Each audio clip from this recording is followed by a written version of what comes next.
We haven't gotten off to. What I'd like to do, focus basically, is he is the one who instructed us on the way. In John chapter 14:4, and where I go, you know, and the way you know.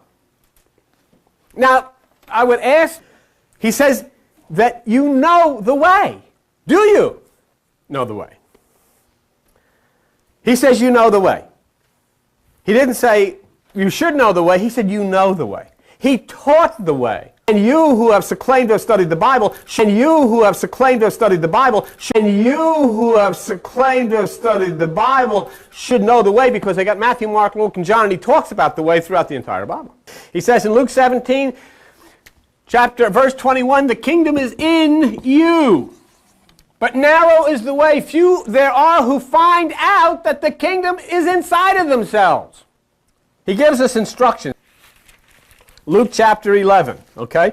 847, Luke chapter 11, verse 52. He's talking to the lawyers who are the Bible scholars of the day. You take away the key of knowledge because you don't enter within yourself. There's the key.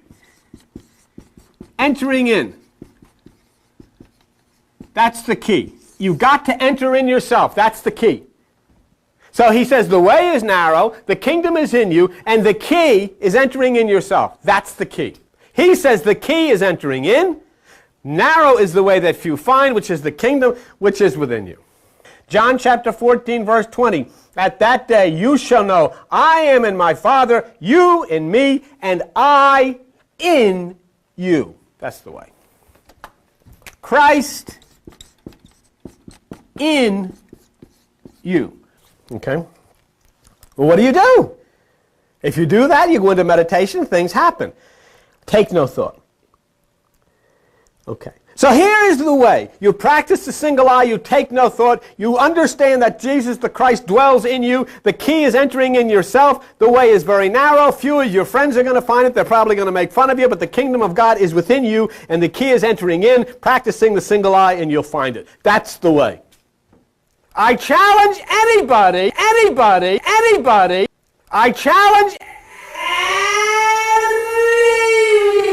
anybody to show me in the world that Jesus Christ taught a different way. Show me.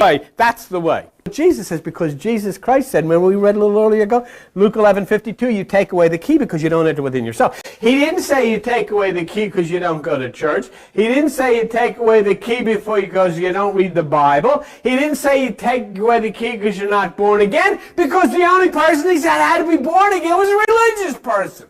Religious person. Jesus never taught his disciples they had to be born again. That was foreign to him. He was looking at a religious person who had Bibles under his arm and all of his religious stuff, and he says, what must I do? He says, get rid of it all. You forget about it. You're going to have to start all over again. Once these people finally are enlightened, they won't have to go through the process again. And it says in the book of Revelation that once you become enlightened and once you become aware, you shall go no more out. So to be born again is negative. And Jesus Christ was not talking about a spiritual rebirth, because when he was talking to Nicodemus, he said, if I've told you about earthly things and you don't understand, how in God's name are you going to understand when I talk to you about spiritual things? This is the challenge that Jesus said. I showed you the way. Meditation, the single eye, take no thought. Entering in yourself. That's the way. Really? You know what? This is the amazing. The one group of people that don't believe him are the group that says they're Christian. Won't believe that. They won't do it. And he says that's the way. But look at the promise that he gave to you. Watch. Look at John chapter 14. I'm saying to you, he that believes on me, in other words, does what he says, the works that I do shall he do, and greater works than these shall he do, because I go into my Father. In other words, he's saying, you know what? You think I'm hot stuff? You think I'm Jesus, Son of the living God? You know what he says? You'll do better than me. You'll do better than me. That's what he said.